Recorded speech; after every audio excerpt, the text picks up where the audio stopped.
তমসার জল। লুৎফুন্নাহার আজমিন। সূচনা পর্ব। আচ্ছা, আপনাদের কাছে মানে ভদ্র সমাজের কাছে বিয়েটা কি একটা মেয়েকে আজীবন যৌন দাসী হিসেবে ব্যবহার করার বৈধ লাইসেন্স? জলের কথায় খানিকটা স্তব্ধ হয়ে যায় ইন্সপেক্টর উপমা। 6 বছরের ক্যারিয়ারে সে কখনো এমন অস্বাভাবিক আচরণের কোনো নারী খুনি দেখেনি। আসামির কথাবার্তা, চালচলন, আচার-আচরণ সবই মাত্রাতিরিক্ত অস্বাভাবিক। এতদিন ধরে জিজ্ঞাসাবাদ করছে জলকে। একটা টু শব্দও যদি মুখ থেকে বের হয় আসামির। রিমান্ডে কম মারধর করা হয়নি। অন্য কোনো আসামি থাকলে এতদিনে নিশ্চিত প্রাণ পাখিটা খাঁচা ছেড়ে পালাতো। আসামির একটাই কথা, যেভাবেই হোক আদালতে যেন তার সর্বোচ্চ শাস্তির ব্যবস্থা করে দেওয়া হয়। যেখানে অন্যান্য আসামিরা নিজেকে নির্দোষ প্রমাণ করতে জীবনের শেষ নিঃশ্বাস পর্যন্ত চেষ্টা করে, সেখানে জল আদালতে স্বেচ্ছায় ফাঁসি চাচ্ছে। আপনি প্রশ্ন দ্বারা কি বুঝাতে চাচ্ছেন মিসেস বর্ষণ? উপমার কথায় জল বড় বড় চোখ নিয়ে ঠোঁটে তর্জনী আঙুল দৃঢ়ভাবে ছুঁয়ে বলে। শশশ। শুধু জল। কোনো মিসেস অমক তমক না। আচ্ছা জল, এখন বলুন আপনার হাজবেন্ডকে খুন করার কারণ কি? এত কারণ জেনে কি হবে আপনাদের? আমি খুন করেছি। আমায় ফাঁসি দিন। উপমা বিরক্তি নিয়ে জলের দিকে তাকায়। আচ্ছা জল, আপনার মধ্যে কি একটুও অনুতাপ নেই? আপনি নিজের স্বামীকে খুন করেছেন। যেখানে অন্যরা নিজেকে নির্দোষ প্রমাণ করতে সর্বোচ্চ চেষ্টা করে, সেখানে আপনি ফাঁসির জন্য পাগলামি করছেন। দিন দুনিয়া দোখ মনে হলে আমার জায়গায় থাকলে আপনিও ফাঁসি চাইতেন।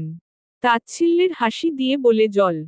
উপমা বিরক্তির শেষ সীমানায় চলে গেছে। এই মুহূর্তে মনে হচ্ছে জলকে কষিয়ে কয়েকটা থাপ্পড় দিতে। সত্য না বলে যাবি কোথায়? কিন্তু চর থাপ্পড় এগুলো নেহাত দুধভাত মনে হবে জলের কাছে। মেয়েটা প্রচণ্ড শক্ত। যেখানে উপমার হাতের একটা চর খেলেই সব আসামিরা ছেড়ে দে মাকে দে বাঁচি বলে গড়গড় করে সব বলে দেয়, সেখানে জল 7 দিনের রিমান্ডেও টু শব্দ পর্যন্ত করেনি। নিজেকে নিয়ন্ত্রণে এনে উপমা বলে, হাজবেন্ডকে খুন করে কি আপনি চেলোচেলায় জান্নাতে যাবেন? ইন্সপেক্টর উপমার কথায় বেশ মজা পায় জল। রাগের মাথায় মানুষের মুখ থেকে কত কিছুই না বের হয়। ইন্সপেক্টর উপমার ধৈর্য আছে বলতে হবে। শুধু শুধু তো অল্প সময়ে ক্যারিয়ারে এত সাফল্য পাননি। জলের হাসি দেখে উপমা নিজেকে সংযত করে। মলিন কণ্ঠে বলে, সরি। জল দীর্ঘশ্বাস ফেলে। যে শ্বাসে মিশে আছে জলের দুঃখ কষ্ট। দীর্ঘশ্বাস ফেলে বলে, ম্যাম জান্নাতে যাব নাকি যাব না সেটা আল্লাহই ভালো বলতে পারবেন। তবে আমার আর সহ্য হচ্ছিল না। দেয়ালে পিঠ থেকে গিয়েছিল আমার। আপনার যখন মিস্টার বর্ষণের সাথে বনিবনা হবে না, বিয়ে করলেন কেন তাকে? বলেই দিতেন আপনার প্রেমিক আছে এবং তার সাথেই আপনি থাকতে চান। না হলে ডিভোর্স দিতেন। শুধু শুধু একটা নিরীহ মানুষকে মারলেন। ডিভোর্স? কত চেয়েছি হিসেব নেই। নিজের জন্মদাতা মা বাবাকেও পাশে পাইনি। একটাই কথা, তাদের মানিয়ে নে। মেনে নে। এই মানিয়ে নিতে নিতে মেনে নিতে নিতে আমি যে প্রতিদিন মরে যাচ্ছি সেদিকে কারো হুঁশি নেই। অট্টহাসিতে হেসে ওঠে জল। জানালাহীন চার দেয়ালের অন্ধকার কুঠুরিটার বাতাস কেঁপে ওঠে জলের হাসিতে। হাসতে হাসতে জল বলে, আর মানুষ? ও তো জানোয়ারের থেকেও অধম। না হলে দিনের পর দিন আমার সাথে এরকম করতে পারতো না। আমি কি শুধুই ওর বিয়ে করে কেনা নদাসী? মানুষ নই আমি? যখন যা মন চায় তাই করবে আমার সাথে? কি করত উনি আপনার সাথে? জল শান্ত হয়ে যায়। চোখের কার্নিশ বেয়ে নোনা পানি লোকাপের জীর্ণশীর্ণ কাঠের টেবিলটায় পড়ে। ফ্ল্যাশব্যাক। সকাল হতেই মায়ের ডাকে ঘুম ভাঙে জলের। আজ ছুটির দিন। কোথায় আরামে ঘুমাবে? তা আর হলো কই? 7 সকাল মা ঘুম থেকে টেনে তুলল। পাত্রপক্ষ দেখতে আসবে। তাড়াতাড়ি ওঠ। তোমায় না বলছি আম্মু এখন বিয়ে করব না। অনার্সে পড়িস আর বলিস বিয়ে করবি না। ছেলে সরকারি চাকরি করে। জল মায়ের কথায় কোনো ভ্রুক্ষেপ না করে ওয়াশরুমে ফ্রেশ হতে যায়। বাবা মার একমাত্র মেয়ে জল। অনার্স সেকেন্ড ইয়ারে পড়ে। বাবার ভীষণ আদরের। তাই মধ্যবিত্ত বাবা সাধ্যমতো মেয়ের আবদার মেটানোর চেষ্টা করেন। জলও বাবাকে ভীষণ ভালোবাসে। চাপা স্বভাবের হওয়ায় বন্ধুবান্ধব খুব কমই আছে জলের। বাবাই তার বেস্ট ফ্রেন্ড। দেখতে সুন্দর হওয়ায় অনেকের কাছ থেকেই প্রেম বিয়ের প্রস্তাব পেত। কিন্তু বাবা কষ্ট পাবে ভেবে সেগুলোতে আগায়নি জল।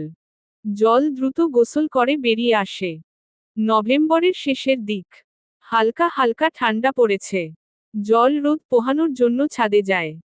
জোহরের আজানের পরে সাদা মাইক্রোতে করে কিছু লোকজনকে বাসার ভেতর ঢুকতে দেখে জল।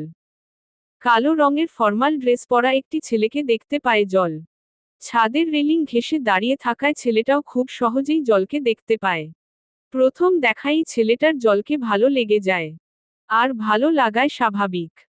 হালকা পাতলা গড়নের লম্বা চুলের শ্যামরঙা, মুখে মিষ্টি হাসির মেয়েকে দেখে যে কোনো পুরুষেরই হৃদস্পন্দন বেড়ে যাবে। ছেলেটা বেশ কিছুক্ষণ নিচে দাঁড়িয়ে জলকে দেখে।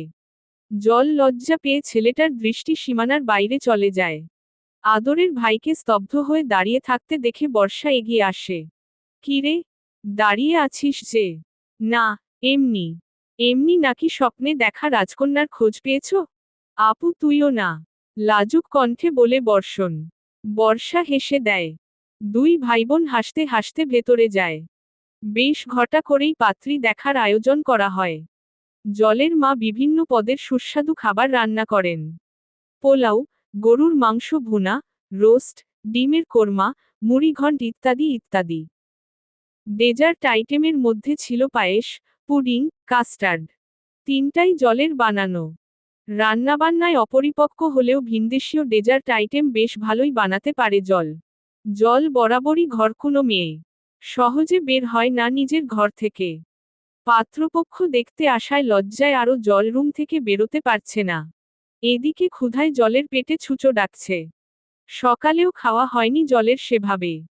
কফি খেয়েই গোসলে চলে যায় জল। আর এসে দেখে বাসা ভর্তি মেহমান। কোনো রকমে ঘরে এসে ঘাপটি মেরে বসে জল। ব্যাগে ঘেটে দুটো বিস্কিটের প্যাকেট পায় জল। সেগুলো খেয়েই আপাতত পেটের ছুঁচোকে শান্ত করে। ঘরের পেছনের বারান্দা দিয়ে বিস্কিটের প্যাকেট ফালাতে গিয়ে পাশের বারান্দায় কালো রঙের ফর্মাল ড্রেস পরা যুবকটাকে দেখতে পায় জল। ছেলেটা ফোনে কথা বলছিল। জলকে দেখে ছেলেটা কেমন অদ্ভুত দৃষ্টিতে তাকিয়ে থাকে। ছেলেটার চাহনিতেই জলের অস্বস্তি লাগতে শুরু করে। কেমন যেন মানসিক রোগীদের মতো ছেলেটার চাহনি। জল একটুও দেরি না করে ঘরের ভেতর চলে যায়। জলকে দেখে পাত্রপক্ষ জানায় যে তাদের জলকে পছন্দ হয়েছে। কিন্তু তারা পরোক্ষভাবে যৌতুক দাবি করে জলের বাবার কাছে। আচরণে মনে হলো ছেলের মা সংসারের হর্তাকর্তা। ছেলের বাবা চুপচাপ বসে আছে। সে কোনো কথাই বলছে না। অথচ বাবারাই বাইরে গেলে মানুষজনের সাথে কথা বলে। ছেলের মা মুচকি হেসে বলে, দেখেন ভাই সাহেব, আমাদের কোনো দাবি দাওয়া নেই। সংসার তো আপনার মেয়েরই হবে। টিভি, ফ্রিজ, খাট, আলমারি, সোফা, মেয়ের জামাইয়ের জন্য গাড়ি মানে আপনি মন থেকে আপনার মেয়েকে যা দেন আর কি। মন থেকে আব্বু আমার জন্য দোয়া আশীর্বাদ দিলেই যথেষ্ট আন্টি। আপনাদের মতো এত জিনিস আমার আব্বুর কাছ থেকে চাওয়া নেই। আঙ্কেলের কলিজা যেমন তার মেয়ে ঠিক তেমনি আমিও আমার বাবার কলিজা।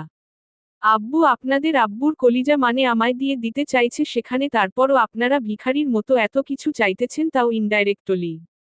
জলের এই হেন কথায় মহিলা রাগে ক্ষোভে ফেটে ওঠেন। ছেলের হাত ধরে হিড়হিড় করে টানতে টানতে ছেলেকে নিয়ে বেরিয়ে যান। যাওয়ার সময় ছেলেটা জলের দিকে অদ্ভুত এক অসহায় দৃষ্টি নিয়ে তাকিয়ে থাকে। ছেলের পেছনে পেছনে বাবা মেয়েও বেরিয়ে যায়। সেদিন জলের পরিবারের সঙ্গে খুব ঝামেলা হয়। কোনো মেয়ের পরিবারই সরকারি চাকরিজীবী ছেলে হাতছাড় করতে চায় না।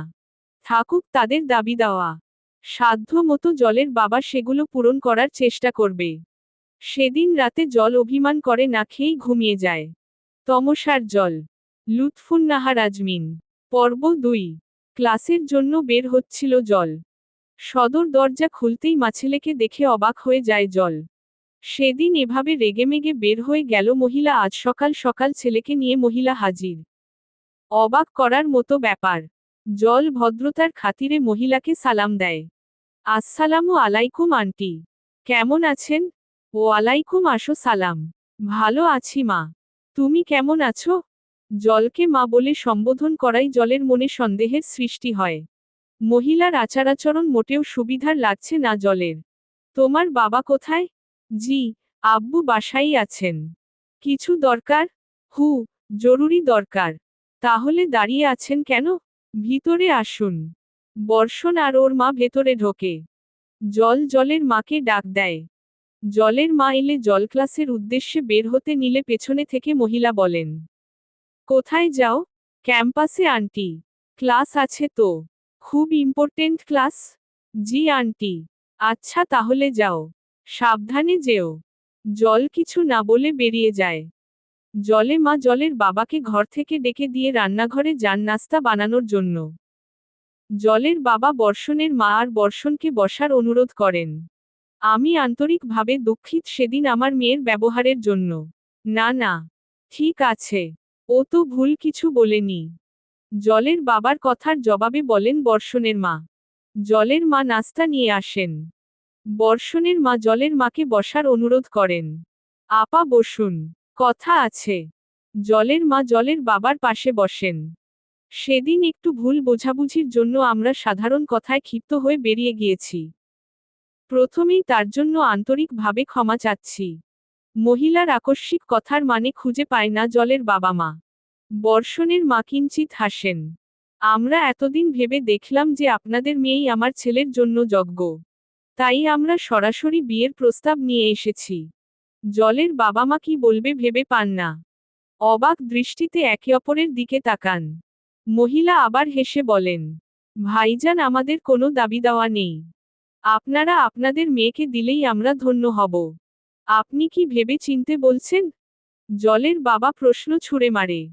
মহিলা মুচকি হেসে বলে, এতদিন পরে যখন এসেছে তাহলে বলতে পারেন ভেবেই বলছি। আমরা অনেক আশা নিয়ে এসেছি। আশা করছি নিরাশ করবেন না আমাদের। দেখেন সংসারটা তো আমি আপনি কেউ করব না। করবে আপনার ছেলে আর আমাদের মেয়ে। এদের মতো ছাড়া কিছু বলা যায় না। আমার ছেলে রাজি। বলতে গেলে ওর জোরাজুরিতেই এখানে আসা। বাকিটা আপনাদের মেয়ের হাতে। রাতের খাবার শেষে নিজের ঘরে এসে বিছানায় গা এলিয়ে দিয়েছিল জল। হঠাৎই জলের ঘরে জলের বাবার আগমন ঘটে। কিছু বলবে বাবা? জলের বাবা জলের বিছানায় এসে বসেন। বাম হাত দিয়ে চশমাটা খুলে বিছানায় রাখেন। আজ সকালে বর্ষণ আর বর্ষণের মা এসেছিল। তা তো জানি। আমি থাকতেই উনারা এসেছিল। উনারা বিয়ের ব্যাপারে কথা বলতে এসেছিল। দরকার নাই। তুমি আমায়ও দিবে তাদের কাছে আবার কারি কারি জিনিস দেবে। দুনিয়ায় তো আর ছেলের অভাব পড়েনি। তাদের কোনো দাবি দেওয়া নেই। তারা শুধু তোকে চাইছে। তোর কি মতো? তোমরা যা ভালো বুঝো তাইই করো। নিজের থেকেও বেশি বিশ্বাস আমি তোমাদের করি। তোমরা যদি ভাবো ওইখানে আমি ভালো থাকবো তাহলে আমার কোনো আপত্তি নেই। খোঁজ খবর নিয়ে তো দেখেছি ছেলে ফ্যামিলি ভালো। তাহলে হ্যাঁ বলে দিলাম। জল সম্মতি সূচক মাথা নাড়ায়। জলের বাবা ওর ঘর থেকে বেরিয়ে যায়। ডিগ্রি। জল বাবা মায়ের একমাত্র সন্তান। বর্ষণও ওর বাবা মায়ের একমাত্র ছেলে। বেশ ঘটা করে বড় পরিসরে বিয়ের আয়োজন করা হয়। কোনো কিছুর কমতি ছিল না। বিয়ের এত আয়োজনের মধ্যেও আর 5টা মেয়ের মতো জলেরও মনে জমেছিল হাজার জল্পনা কল্পনা। যে পরিবারে যাচ্ছে সে পরিবারের মানুষজন আদৌ কেমন হবে? বাবা মাকে ছেড়ে যে নতুন দুনিয়ায় জল যাচ্ছে সে দুনিয়ায় কি জল ভালো হবে? এই সব কারণেই মূলত মেয়েরা বিয়ে জিনিসটাকে জমের মতো ভয় পায়। সব ছেলেরাই শ্বশুর বাড়িতে এসে জামাই আদর পায়। মেয়েদের ক্ষেত্রে বিষয়টা পুরোই উল্টো। বাংলাদেশের শতকরা 99% মেয়েই শ্বশুরবাড়িতে দিন রাত খেটেও শ্বশুরবাড়ির সদস্যদের মন পায় না। আদর আপ্যায়ন তো দূরেই থাক। শতে বা হাজারে একটা মেয়ে শ্বশুরবাড়িতে ভালো থাকে। কিন্তু এই একজন মেয়েই অনেক সময় এর কদর করতে জানে না। প্রেগন্যান্সি জিনিসটা মেয়েদের জন্য খুবই সেনসিটিভ একটা ব্যাপার। সাথে জীবনের গুরুত্বপূর্ণ মুহূর্ত বা ধাপ। এই সময়টায় মেয়েদের এক্সট্রা কেয়ারের প্রয়োজন হয়। জীবনের ঝুঁকি নিয়ে বংশের ধারাকে বজায় রাখতে নিজেদের ভেতর আরেকটা প্রাণকে ধারণ করে। এই সময়টাতে সব মেয়েরাই একটু খাতির যত্নের আশায় থাকে। এক কথায় বলতে গেলে এক্সট্রা কেয়ার সব মেয়েদের প্রাপ্ত। কিন্তু কজনের কপালে সে সুযোগটুকু জুটে? বর্ষণদের বাড়িতে যাওয়ার যাত্রাকালে বর্ষণের সাথে জলের খানিকটা কথা হয়। বর্ষণ বেশিরভাগ সময়ই কেমন চুপচাপ হয়ে থাকে। থাকতেই পারে। অনেক মানুষই আছে কথা কম বলে। তবে বাবা মাকে ছেড়ে আসার মুহূর্তটায় জল বর্ষণের সাপোর্ট আশা করেছিল। তবে বর্ষা যথেষ্ট ভালো মনমানসিকতার আছে। বিয়ে পড়ানোর পর বর্ষা জলকে যথেষ্ট কোম্পানি দেয়। জল টিস্যু পেপার দিয়ে চোখ মুছে ড্রাইভারের পাশের সিটে বসে থাকা বর্ষার দিকে তাকায়। ক্লান্ত হয়ে তন্দ্রার অতল সাগরে ডুব দিয়েছে। জলেরও বেশ ঘুম পেয়েছে। কিন্তু সে ঘুমাতে পারবে না। পার্লার থেকে সেজেছে জল। কন্ট্যাক্ট লেন্স পরিয়ে দিয়েছে বিউটিশিয়ানরা। যার কারণে সে চোখ বুঝতে পারবে না। বর্ষণের দিকে তাকায় জল। লোকটার চোখ দুটো কেমন যেন অস্বাভাবিক লাগে জলের। গোল গোল চোখ দুটো একটু বেশিই ভয়ানক লাগে জলের। জল বর্ষণের থেকে চোখ সরিয়ে নেয়। অলস সময় কাটাতে ফেসবুকে ঢোকে জল। সাজেশনে আসা বিভিন্ন ভিডিও দেখতে লাগে। ফেসবুকে ভিডিও দেখা জলের কাছে নেশার মতো। বন্ধুবান্ধব কম থাকা এই ফেসবুকের ভিডিওগুলো দেখেই জলের অলস সময় কাটে। বধূবরণে বর্ষণের মাকে জল শাশুড়ি হিসেবে বেশ বন্ধুসুলভ পায়। কিন্তু তারপরও জলের নতুন জগৎ নিয়ে ভয় যাচ্ছে না। বর্ষা জলকে নিয়ে যায় ফুল দিয়ে সাজানো বর্ষণের ঘরে। জল আর পাঁচটা বাঙালি বধূর মতো এক হাত লম্বা ঘোমটা টেনে বর্ষণের জন্য অপেক্ষার প্রহর গোনে। অবশেষে জলের অপেক্ষার অবসান ঘটিয়ে বর্ষণ আসে। জলের মা বলেছিল বাসর ঘরে স্বামীর পা ছুঁয়ে সালাম করতে। জল খাট থেকে নেমে বর্ষণকে সালাম করে। বর্ষণ কোনো প্রতিক্রিয়া দেখায় না। আপাদমস্তক ভালো করে দেখে নেয় জলকে সে। জল কিছু বুঝে ওঠার আগেই জলকে ধাক্কা দেয় বর্ষণ। জল টাল সামলাতে না পেরে খাটে পড়ে যায় এবং মাথায় বেশ শক্ত আঘাত পায়। ব্যথায় আহ বলে ওঠে জল। কার্নিশ বেয়ে নোনা জল গড়িয়ে পড়ে জলের। জল কিছু বুঝে ওঠার আগেই বর্ষণ ক্ষুধার্ত হিংস্র হায়নার মতো জলের ওপর ঝাঁপিয়ে পড়ে। বিয়ের প্রথম রাতে স্বামীর এমন রূপ দেখে জলের আর বুঝতে বাকি থাকে না যে বর্ষণ মানসিক রোগী। জল পালিয়ে যাওয়ার চেষ্টা করে কিন্তু পুরুষ শক্তির কাছে সে পেরে ওঠে না। তমসার জল। লুৎফুন্নাহার আজমিন। পর্ব ৩। বিয়ের প্রথম রাতে স্বামীর এমন রূপ দেখে বর্ষণের সম্পর্কে জলের মনে বিপরীত প্রতিক্রিয়ার জন্ম হয়। অপরিচিত একটা মানুষ হিংস্র হায়নার মতো জোরপূর্বক ফিজি ক্যাল রিলেশন করলে তা নেহাতি ধর্ষণের থেকে কোনো অংশে কম না। জলের ক্ষেত্রেও সেটাই হয়েছে। যার ফলাফলে জল বর্ষণের থেকে দূরে দূরে থাকতে লাগে। বিষয়টা আবার বর্ষা খেয়াল করে। সে জলকে আলাদা নিয়ে ডেকে ইয়ার্কির ছলে জলের এমন করার কারণ জানতে চায়। কি খবর ভাবিজি? কেমন কাটল প্রথম রাত? জল কোনো প্রতিক্রিয়া দেখায় না। বর্ষাকে এড়িয়ে যায়। বর্ষার মনে সন্দেহের দানা বাঁধে। তাহলে কি বর্ষণ আগের মতোই মানসিক রোগী আছে? আদিবার সাথে যা হয়েছিল তা কি জলের সাথেও হয়েছে? সম্পর্কে জলের ননদ হলেও বর্ষা জলের থেকে বয়সে বড়। জল বর্ষার প্রশ্নকে এড়িয়ে চলে যাচ্ছিল ঘর থেকে।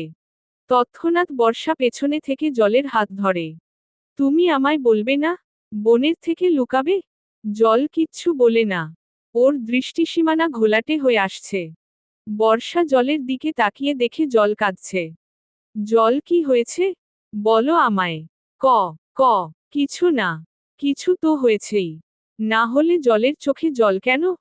কিঞ্চিত হেসে বলে বর্ষা। জল বর্ষার মুখের দিকে তাকিয়ে হাউমাউ করে কেঁদে দেয়। বর্ষা জলকে জড়িয়ে ধরে। আলতো করে মাথায় হাত বুলায়। হঠাৎ খেয়াল করে জলের শ্যামবর্ণ গায়ে কালশিটে দাগ। বর্ষা পুরোপুরি ভাবে নিশ্চিত হয়ে যায় যে বর্ষার ভাই বর্ষণ বদলায়নি। সেই আগের মতোই ভেতরে পশুত্বটাকে পুষে রেখেছে বর্ষণ। না হলে জলকে বিয়ে করতে এত কাহিনী করত? বর্ষা পরম যত্নে জলের চোখ মুছে দেয়। রীতি অনুযায়ী নতুন বউ ঘোমটা দিয়ে থাকে। জলও তেমনই ছিল। সাথে শরীরে থাকা দাগগুলোকে আড়াল করে রেখেছিল পৃথিবীর থেকে। বর্ষা জলের ওড়না সরায়। জল খানিকটা চমকে যায়। কাঁপতে লাগে ও। বর্ষা আর চোখে তাকিয়ে বলে, ভাইয়ার কাজ? জল কিঞ্চিত মাথা নাড়ায়। আমি ওকে বুঝাবো নি। সন্ধ্যায় রিসিপশনের অনুষ্ঠান। স্বাভাবিক হওয়ার চেষ্টা করো। নিজেদের ভেতরের কথা বাইরের পৃথিবীকে জানানোর দরকার নেই। কিন্তু তুমিই তো। হ্যাঁ, আমি যেচে এই ব্যাপারে জানতে চেয়েছি। এর পেছনে একটা কারণ আছে। আল্লাহ না করুক সেই কারণ যেন তোমার জানতে না হয়। বর্ষা চলে যাচ্ছিল। হঠাৎই জল পেছনে থেকে ডাক দিয়ে বলে, আপু আমি কিন্তু এই শরীর নিয়ে পার্লারে যাব না। নিজেই যা পারবো সাজবো আর তুমি হেল্প করবে। আচ্ছা। বর্ষা ঘর থেকে বেরিয়ে যায়। নিজের ঘরে গিয়ে দরজা লাগিয়ে দেয়। আলমারিতে সযত্নে লুকিয়ে রাখা আদিবার ডায়েরিটা বের করে। আদিবার মারা যাওয়ার 5 বছর হলো। বর্ষণের হিংস্রতার প্রথম শিকার আদিবা। অথচ ভালোবেসে বিয়ে করেছিল ওরা। আদিবাও জলের মতো শান্ত স্বভাবের ছিল। বর্ষণের হিংস্রতা বাইরের কাক পক্ষীতেও টের পায়নি। আদিবা যখন 4 মাসের অন্তঃসত্ত্বা তখন প্রকাশ পায় বর্ষণের হিংস্রতা। ফিজি ক্যাল রিলেশনে বাধা দেওয়ায় সেদিন আদিবাকে বর্ষণ খুব মারে। মারার এক পর্যায়ে আদিবার পেটে লাথি দেয় বর্ষণ। ব্যথায় চিৎকার করে ওঠে আদিবা। এই বাড়িতেই সব কিছু হয়েছিল। বর্ষণের মা চাইলেই আদিবাকে বাঁচাতে পারতেন। কিন্তু তিনি তা করেননি। উল্টো ছেলেকে প্রশ্রয় দেন। আদিবার হাত মুখ বেঁধে মাছেলে স্টোররুমে আটকে রাখে। সেখানেই আদিবা মারা যায়। বর্ষণের বাবাকেও বর্ষণের মা এক প্রকার দমিয়ে রাখেন। কথায় বলে না, যে সংসারে মেয়ে মানুষ সব কিছুর হর্তাকর্তা সে সংসার কখনো সুখের হয় না। বর্ষা হাড়ে হাড়ে কথাটা টের পায়। ছোট থাকায় বর্ষা তখন বুঝতেও পারেনি। বর্ষণ আসলে নেক্রোফিলিয়া রোগে আক্রান্ত। না হলে মৃত আদিবার সাথেও এমন করতে পারত বর্ষণ? নিজ চোখে ভাইয়ের নোংরামি দেখেছে বর্ষা। মৃত লাশের সাথে শারীরিক সম্পর্ক স্থাপন। শুনতে যেমনটা উদ্ভট বাস্তবে ভাবাটাও তেমন কষ্টকর এবং ভয়ঙ্কর। লাশের প্রতি যৌনাকাঙ্ক্ষা তৈরি হয় যাদের তাদের নেক্রোফিলিক বলে হয়ে থাকে। আজকে এমনই আরেক লাশ ধর্ষককে গ্রেফতার করেছে চট্টগ্রাম পুলিশ। চট্টগ্রাম মেডিকেল মর্গে কাজ করতেন 48 বছর বয়সী সেই লোক। তার অধীনে লাশগুলো প্রাথমিক অবস্থায় থাকত তখন অল্প বয়সী নারী লাশ পেলে বিকৃত কাজে লিপ্ত হতো। সম্প্রতি দুটো স্বাভাবিক নারীলাশের ফরেনসিক রিপোর্টে ধর্ষণের আলামত পাওয়া গেলে সেটা পরীক্ষা করতে গিয়ে একই ব্যক্তির আভাস পাওয়া যায়। তদন্তে ধরা খেয়ে বসে মর্গের এই কর্মী। বছর 2 আগে এই টপিকে আলোচনা করেছিলাম তখন অনেকের মনে হয়েছিল এটা কি আদৌ সম্ভব। হলেও আমাদের দেশে নেই বোধ হয়। কিন্তু কয়েক মাস পরেই ধরা খায় সোহরাওয়ার্দী মেডিকেল মর্গের এক নেক্রোফিলিক কর্মী। জবানবন্দিতে স্বীকার করেছিল সে 3 বছরে 100+ নারী লাশ ধর্ষণ করেছিল। আজকে আবার ধরা খেল চট্টগ্রাম মেডিকেল মর্গের কর্মী। নেক্রোফিলিকরা শিকারের খোঁজে মর্গে ভিড় জমায় নাকি মর্গে নারীদেহ সহজলভ্যতায় ধীরে ধীরে নেক্রোফিলিক হয়ে ওঠে বিষয়টা সাইকোলজিক্যাল। কিন্তু এটা একদম পরিষ্কার, নেক্রোফিলিয়ায় আক্রান্ত ঠান্ডা মাথার ক্রিমিনালরা এখন আর কোনো বিচ্ছিন্ন থ্রিলার কাহিনীর ভেতর সীমাবদ্ধ নেই। চারপাশে অসংখ্য ঘটছে। ধরা খাওয়ার আগ পর্যন্ত যা সব অজানা থেকে যায়। লাশ বলেই কি এসব নিয়ে কর্তৃপক্ষের কোনো মাথা ব্যথা নেই? কিছু অমানবিক নিয়ম নিয়ে কাউকে কোনো প্রশ্ন করতে দেখি না, কোনো মানবাধিকার কর্মী, নারী অধিকার কর্মীদের মাথা ব্যথা দেখি না। নারী লাশের ডোম কেন ছেলে হতে হবে? লাশ বলেই কি তার আর কোনো পর্দা নেই? হাসপাতালে মহিলা ওয়ার্ড থাকে, মহিলা ডাক্তার থাকে, মহিলা নার্স দিয়ে করিডোর ভরপুর থাকে, মহিলা ডোম কেন রাখা হয় না? উপযুক্ত বেতন দিলে অবশ্যই পাওয়া সম্ভব। ডোম না পেলেও নারী লাশ কেন মহিলা কর্মীদের হেফাজতে রাখা হয় না? মরে গেল বলেই পরিচয় শুধু লাশ? কর্তৃপক্ষের কাছে লাশ হতে পারে, অনেকের কাছে তখনও রক্তে মাংসের উপভোগ্য নারী। প্রশ্নহীন, ঝামেলাহীন, বিনামূল্যে পাওয়া বিকৃত খায়েশ মেটানোর বস্তু। মৃত্যুর পর এভাবে নিরাপত্তাহীন নারী দেহ রাখা বর্বর, জঘন্যতম অন্যায়। নিজের ভাইয়ের সম্পর্কে এসব জানার পর চরম ঘৃণা আর বিদ্বেষ বর্ষার মনে জন্ম নেয়। মাকে বর্ষা কত বোঝায় বর্ষণকে সাইক্রেটিস দেখাতে। কিন্তু কে শোনে কার কথা? তার একটাই কথা ছেলেমানুষ। অথচ আজ ছেলেমানুষ বলে ভুল শুধরে না দিলে কাল ছেলে মানুষ হবে না। এ কথা কয়জন ভাবে? ভাবে না দেখেই সমাজে আজ এত অধঃপতন। জলকে নিয়ে বর্ষার ভীষণ ভয়। বর্ষার মনে হয় জলকে বর্ষণের অতীত সম্পর্কে জানানো দরকার। কিন্তু জল কি মেনে নেবে? কিন্তু জানারও যে খুব প্রয়োজন। একটা মানুষের অতীতের ওপর নির্ভর করে ভবিষ্যৎ। কড়া নাড়ার আওয়াজে বর্ষস্র ধ্যান ভাঙে। মা ডাকছে। বর্ষা গিয়ে দরজা খোলে। কি রে, দরজা আটকিয়ে বসে আছিস কেন? মাথা ধরেছিল। বাসা ভর্তি মেহমান তো, তাই দরজা লাগিয়ে শুয়েছিলাম। পার্লারে যাবি না জলকে নিয়ে? উহু, ও যাবে না বলল পার্লারে। আমি ওকে সাজিয়ে দেবনি। ভালো করে সাজিয়ে দিস। আমি গেলাম। বর্ষণের মা বেরিয়ে যায়। বর্ষা দীর্ঘশ্বাস ফেলে। মায়েরা নাকি মমতাময়ী হয়, অথচ বর্ষার চোখে বর্ষার মা পিচাসিনী।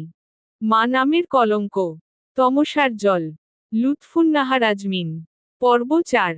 বর্তমানে ফ্যামিলি এমন একটা জিনিস যেখানে সবাই আমাদের ভালো চায় কিন্তু তারা কেউ আমাদের বুঝে না। জানার চেষ্টা করে না কোথায় আছে আমাদের ভালো থাকা। জলের ক্ষেত্রে ঠিক তেমনটাই হয়েছে। টাকাই কি সব? টাকাই কি এনে দিতে পারে সুখ শান্তি ভালো থাকা? প্রতিদিন রাতে বর্ষণের নির্যাতন আর জলের সহ্য হচ্ছে না। রাতের বেলা বেডরুমটা জলের কাছে এক টুকরো নরক ছাড়া কিছুই নয়। সকাল সকাল দরজায় করা নাড়া আওয়াজ শুনে দরজা খুলে নিজের মেয়েকে দেখতে পায় জলের মা। মেয়ের চোখে মুখে তীব্র আতঙ্ক আর ভয়। তুই হঠাৎ করে। বর্ষণ কই? জল কোনো কথা বলে না।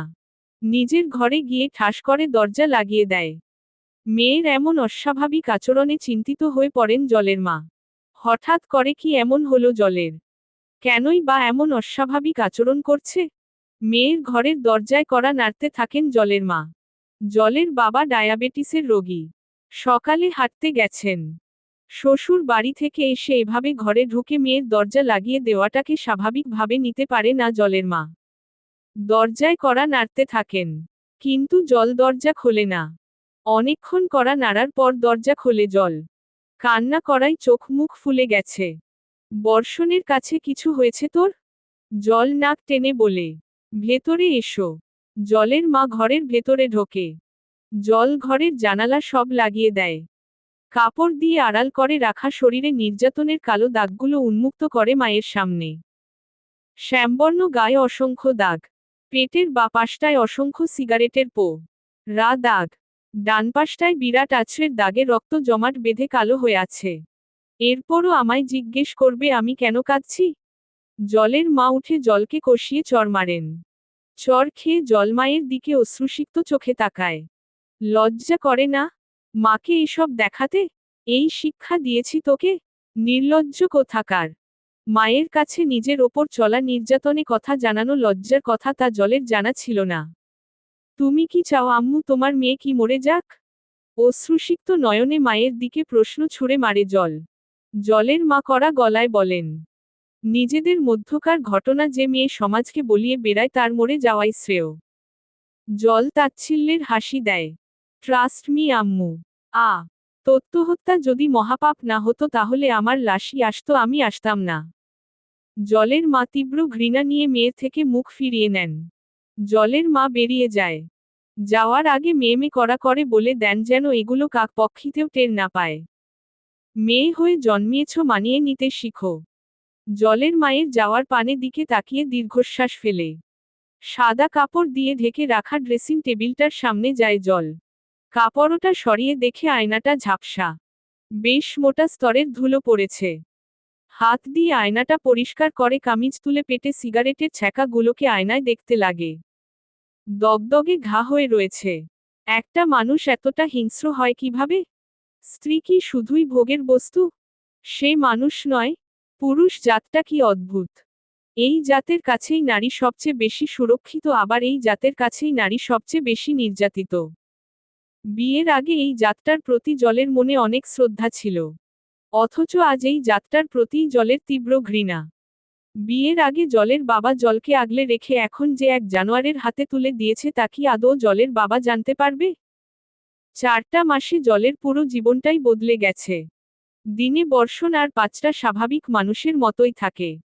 বর্ষাকে বলার পর প্রতিদিন অফিস থেকে ফেরার পথে বর্ষণ জলের জন্য চকলেট আনত। কিন্তু রাতেই কেমন বর্ষণ বদলে যেত, যৌন ক্ষুধা বর্ষণের মাঝে লুকিয়ে থাকা পশুত্বকে জাগিয়ে তুলত। এমনকি বিশেষ দিনগুলোতেও জল রক্ষা পেত না। তলপেটে তীব্র ব্যথা, ব্যাকপেইন একদিকে জলকে আঘাত করছে, আরেক দিকে গভীর রাত্রিতে সেই হিংস্রতার ভয়। শারীরিক মানসিক দুইভাবেই জল অসুস্থ হয়ে পড়ে। কান্না করে যে একটু হালকা হবে তারও সুযোগ নেই।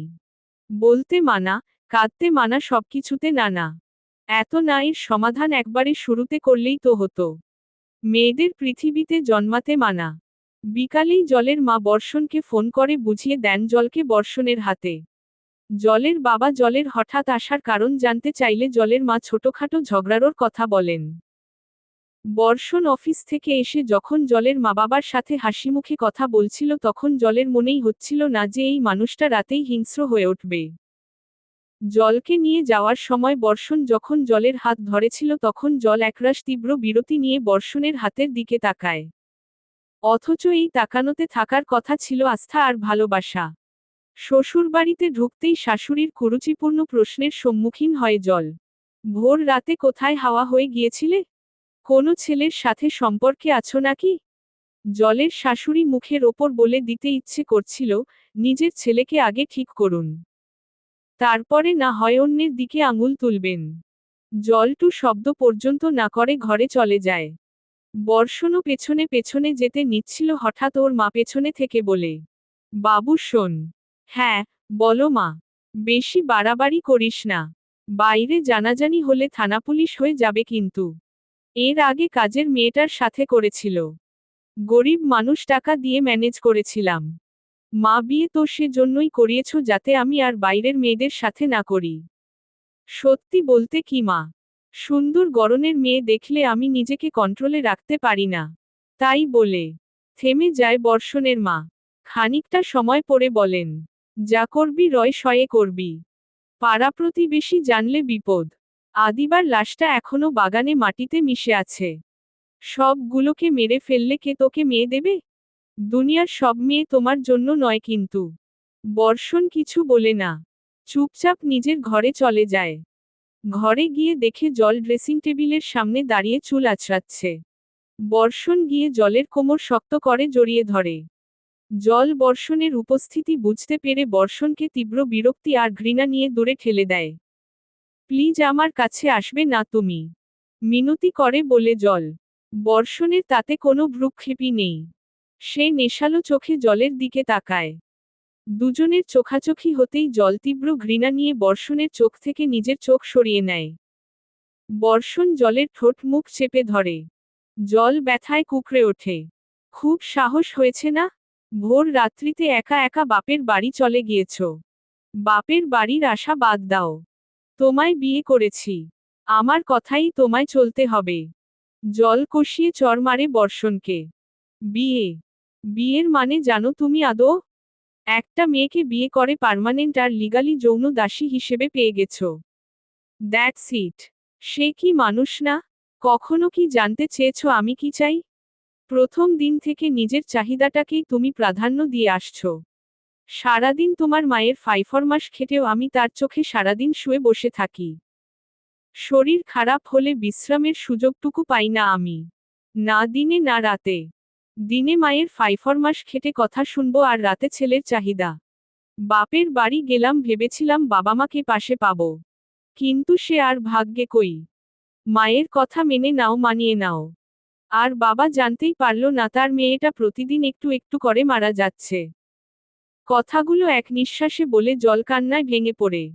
বর্ষণ তীব্র বিরক্তি নিয়ে কিছুক্ষণ জলের দিকে তাকিয়ে থাকে। ঘরের দরজা লাগিয়ে এসে জলের চুলের মুঠে ধরে জলকে ধাক্কা দেয়। টাল সামলাতে না পেরে খাটের কোণের সাথে জল ঠোঁটে আঘাত পায়। মুহূর্তেই সেই কাটা স্থান থেকে ফিকনি দিয়ে রক্ত ঝরতে লাগে। বর্ষণ আবার জলের চুলের মুঠি ধরে। জল তাল সামলাতে উঠে দাঁড়ায়। জলের ঠোঁটের কাটা অংশে ঘষা দিয়ে বলে, একদম ঢং করবি না। মনে রাখিস তুই আমার বিয়ে করা বউ। তমসার জল। লুৎফুন্নাহার আজমিন। পর্ব ৫। জলের ওপর বর্ষণের বর্বরতা বেড়ে যায় বর্ষণ বদলি হয়ে ঢাকায় আসার পর। লোকমুখে শুনেছে জল যে ঢাকার মানুষের মধ্যে সামাজিকতা নেই খুব একটা। চার দেয়ালের ফ্ল্যাটে বসবাস করা মানুষগুলো নাকি কখনো জানারই চেষ্টা করে না দেয়ালের ওই পাশে কিংবা তাদের পাশের ফ্ল্যাটে মানুষগুলো কেমন আছে। হাতে গোনা কয়েকজন ব্যতিক্রম হয়। লোক মুখে শোনা কথাগুলোই সত্য হয়ে যায়। টাঙ্গাইলের জেলা শহরে কংক্রিটের ছোঁয়া থাকলেও সেখানে জলের প্রকৃতি ছিল। মানুষ না শুনতে পেলেও জলের আর্তচিৎকার প্রকৃতি শুনতে পেত কিন্তু ঢাকায় তো প্রকৃতি মৃত। এখানে কে শুনবে জলের চিৎকার? বর্ষণের বর্বরতার কথা মানুষ তো দূরে থাক, ঢাকার কাকপক্ষীতেও টের পায় না। প্রতিটা রাত জল অসহনীয় যন্ত্রণার মধ্য দিয়ে পার করতে লাগে। কারো কাছে যে সবটা খুলে বলবে তারও সুযোগ নেই জলের। সমাজ কি বলবে, লোকে কি বলবে? যেখানে এগুলোর ভয়ে জল নিজের গর্ভধারিণী মাও সাড়া দেয় না, আর অন্য মানুষ। সাইকোলজি নিয়ে পড়া মেয়েটা নিজেই মানসিকভাবে অসুস্থ হয়ে পড়েছে। বিকেল হলে আশেপাশের ফ্ল্যাটের মহিলারা এক হয়ে গল্প গুজব করে। জলেরও যেতে ইচ্ছে করে, কিন্তু বর্ষণের মানা আছে, তাই সে সাহস পায় না। চার দেয়ালের ফ্ল্যাটে জেলখানার আসামির মতো সময় কাটতে থাকে জলের। শ্বশুর বাড়িতে তাও বর্ষা থাকত। ওর সাথে কথা বলে একটু হলেও জল হালকা হতো। ফোনের রিংটোনের শব্দে জলের ধ্যান ভাঙে। স্ক্রিনে বর্ষার নামটা ভেসে উঠেছে। জল ফোন রিসিভ করে। ফোন রিসিভ করতেই ইয়ার্কির সুরে বর্ষা বলে, কি খবর ভাবিজি? খারাপ থাকলেও আলহামদুলিল্লাহ, ভালো থাকলেও আলহামদুলিল্লাহ। তুমি? শুকনো গলায় জবাব দেয় জল। বর্ষা বুঝতে পারে বর্ষণ শুধরায়নি। বর্ষাকে আদিবার কথা জানানোর সময় হয়েছে। বর্ষা? ফোনের বিপরীত পাশ থেকে জলের ডাকে বর্ষার ধ্যান ভাঙে। বর্ষা প্রফুল্ল কণ্ঠে বলে, যেটার জন্য ফোন দিচ্ছিলাম। আমি কিন্তু ঢাকা আসছি। ট্রেনে আছি। টঙ্গী স্টেশনে আছি। তুমি ঢাকা আসছো এটা আগে বলবে না? রান্না বান্না করে রাখতাম। এখন তো বলেছি, শুধু ফ্রাইড রাইস করে রাখো। এটা তুমি অসম্ভব ভালো বানাও। অনেক দিন হলো তোমার হাতের ফ্রাইড রাইস খাই না। জল শুকনো গলায় বলে, আচ্ছা, সাবধানে এসো। জল ফোন কেটে দেয়। ঘরে গাজর, ফুলকপি ছাড়া তেমন কোনো সবজি নেই যে ফ্রাইড রাইসে দেবে। মুরগি ছিল, তবে কাল রান্না করে ফেলেছে জল। বর্ষণকে কি জলের ফোন দেওয়া উচিত? লোকটার কথা ভাবলেও তো জলের ঘেন্না করে। বিয়ের 1.5 বছরের মতো হয়েছে। এতগুলো দিনে বর্ষণের প্রতি জলের বিন্দুমাত্র ভালোলাগা তৈরি হয়নি। ভালোবাসা তো দূরে থাক, যতদিন যাচ্ছে ঘৃণা জন্মাচ্ছে, আর তা গভীর হচ্ছে। কাপা কাপা হাতে ফোনটা নিয়ে বর্ষণকে ফোন দেয়। হঠাৎ ফোন দিলে যে? বলছি, একটা মুরগি, ক্যাপসিকাম, মটরশুঁটি, ব্রোকলি এনে দিতে পারবে? হঠাৎ এগুলো আনতে বলছো কেন? আমি তো দুপুরে বাহিরেই খাই। বাসায় নিজের বয়ফ্রেন্ডকে দাওয়াত করে এনে ভালোমন্দ রান্না করে খাওয়াবে নাকি? লোকটার ব্যবহারের মতো মুখের কথাগুলোও ঘৃণ্য। বিয়ের আগেই কোনো পুরুষের সংস্পর্শে আসেনি জল। আর বিয়ের পরে পরকীয়া। এক পুরুষই জলের জীবন নরক বানিয়ে রেখেছে, আর অন্য পুরুষ। জল শান্ত গলায় বলে, বর্ষা আসছে। কিছুক্ষণ আগে ফোন দিয়েছিল। টঙ্গী স্টেশনে আছে। অহ, আমি দারোয়ানকে বলে দিচ্ছি। জল ফোন কেটে দেয়। ঘরে চিনিগুড়া চাল ছিল। সেগুলো ভালোভাবে ধুয়ে সেদ্ধ বসিয়ে দেয় জল। কিছুক্ষণ পরেই কলিং বেলের আওয়াজ জলের কানে আসে। দরজা খুলে দারোয়ানকে দেখতে পায় জল। দারোয়ান মুচকি হেসে বলে, ভাবি, ভাই এগুলা আয়না দিবার কইল। জি, ধন্যবাদ ভাইয়া। জল বাজার গুলো হাতে নিয়ে মুচকি হেসে দরজা আটকিয়ে দেয়। মুরগি কাটতে গিয়ে হঠাৎই জলের মনে একটা বাজে চিন্তা আসে। মুরগিকে যেভাবে কাটছে সেভাবে যদি বর্ষণকে টুকরো টুকরো করে কাটতে পারত, তাহলে হয়তো জলের মনে জমে থাকা রাগ দুঃখগুলো একটু হলেও কমতো। কথায় বলে নারীর মস্তিষ্কে নীরবে তৈরি ঘৃণা পুরুষের ছলনার চেয়ে দ্বিগুণ তিক্ত। আর এই নীরব ঘৃণাই একসময় জগৎ সংসার ধ্বংস করার ক্ষমতা রাখে। এজন্যই বলা হয়, নারীতেই সৃষ্টির শুরু, নারীতেই সৃষ্টির শেষ। আদিবার ডায়েরিটা সবসময় বর্ষা নিজের কাছে রাখে। আদিবাও বেশ ভালো ও শান্ত স্বভাবের মেয়ে ছিল। ভাবি নন্দে নাকি কাঠকুড়াল সম্পর্ক থাকে, কিন্তু আদিবার সাথে বর্ষার সম্পর্ক ছিল দুই বোনের মতো। বর্ষা নিজেকে আর বর্ষণকে খুব লাকি মনে করে। স্ত্রী হিসেবে বর্ষণ আদিবা জল দুইজনকেই ভালো পেয়েছে, কিন্তু কদর করতে পারেনি। আদিবাকে ভালো ভাবি হিসেবে পেলেও ধরে রাখতে পারেনি বর্ষা। আর জলের কথা এখনো বর্ষার অজানা। ওপরওয়ালাই জানেন কপালে কি আছে। ব্যাগ থেকে ডায়েরিটা বের করে আলতো করে হাত বুলায় বর্ষা। রাস্তায় জ্যাম থাকার কারণে আদিবার পৌঁছাতে বেশ দেরি হয়। জল বর্ষার অপেক্ষায় অলস সময় পার করতে লাগে। কিন্তু বর্ষা আসে না। অবশেষে বাধ্য হয়ে জল গোসল করতে যায়। যে বাথরুমে ঢুকবে সেই সময়ই কলিং বেলের আওয়াজ। দরজা খুলে বর্ষাকে দেখতে পায় জল। অনেক দিন পর দেখা হওয়ায় খুশি হয়ে একে অপরকে জড়িয়ে ধরে বর্ষা জল। এত দেরি হলো কেন? আর বলো না। রাস্তায় যে জ্যাম। জার্নি করে মুখখানা শুকিয়ে গেছে একদম। ফ্রেশ হয়ে নাও। বর্ষা ফ্রেশ হয়ে আসে ওয়াশরুম থেকে। জল বর্ষাকে বলে, নাস্তা দিয়ে আর ক্ষুধা নষ্ট করব না। তুমি থাকো, আমি গা ভিজিয়ে আসি। জার্নি করে এসেছো, রেস্ট নাও। জল ওয়াশরুমে শাওয়ার নিতে চলে যায়। আদিবা আর ঘরে যায় না। সোফাতেই গা এলিয়ে দেয়। দুপুরে জল আর বর্ষা একসাথেই খায়। খাওয়া শেষে দুজন আড্ডায় মেতে ওঠে। আড্ডার ছলে জলকে বর্ষা জিজ্ঞেস করে, ভাইয়া কি আগের মতোই আছে? বর্ষার কথা শুনে জলের মুখ মলিন হয়ে যায়। হ্যাঁ সূচক মাথা নাড়ায় জল। 1 মিনিট। কথাটা বলে বর্ষা নিজের ঘরে চলে যায়। একটা ডায়েরি হাতে নিয়ে বের হয় বর্ষা। ডায়েরিটা জলের হাতে দিয়ে বলে, এটা আদিবার ডায়েরি। আশা করছি এই ডায়েরিতে তুমি তোমার সব প্রশ্নের উত্তর পাবে। আদিবা? হু, ভাইয়ার প্রথম স্ত্রী। বর্ষার মুখে কথাটা শোনার পর জলের পায়ের তলার মাটি সরে যায়। জল নিজেকে সামলে নিয়ে আদিবাকে বলে, তোমার ভাইয়া আগেও বিয়ে করেছে, কেউ তো বলেনি। উনার প্রথম স্ত্রী কি উনার এই বিকৃত যৌনাচারের জন্যই ছেড়ে গেছে? তোমার আন্দাজ করা কারণটা সঠিক, কিন্তু যাওয়ার ধারণাটা ভুল।